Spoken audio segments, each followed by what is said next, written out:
இப்போ வாழ்க்கையில என்ன கொடுத்தா என்னென்ன கிடைக்கும் அப்படிங்கிறத பத்தி தான் நாம பார்க்க போறோம். அது என்னென்ன அப்படிங்கிறத பார்க்கலாம்.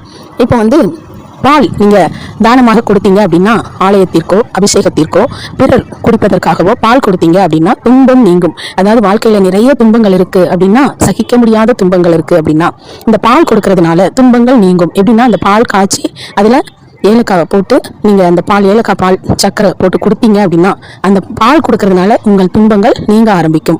அடுத்து வஸ்திர தானம் கொடுத்தீங்க அப்படின்னா, வஸ்திரம் உங்களுக்கு யாருக்கு என்ன கொடுக்க முடியுமோ அந்த தானம் கொடுத்தீங்கன்னா ஆயுள் கூடும். சில பேருக்கு ஆயுள் குறைவாக இருப்பாங்க அல்லது நோய் நொடியினால நிறைய கஷ்டப்படுவாங்க. அவங்களுக்கு ஆயுள் பலமும் நோயை தீர்க்கும் சக்தியும் இந்த வஸ்திர தானத்திற்கு உண்டு. அடுத்ததாக நம்ம வெண்கல பாத்திரத்துல அரிசி கொடுத்தீங்க அப்படின்னா குழந்தை இல்லாதவர்களுக்கு குழந்தைகள் பிறக்க ஆரம்பிக்கும். இப்ப குழந்தைகளே இல்லை அப்படின்னா வெண்கல பாத்திரம் வாங்கி அந்த பாத்திரம் முழுவதும் அரிசி பச்சரிசி நிரப்பி நீங்க கொடுத்துட்டீங்க அப்படின்னா குழந்தை பிறப்பதற்கு அன்றே உங்களுக்கு நல்ல வழி கிடைக்க ஆரம்பிச்சிடும்.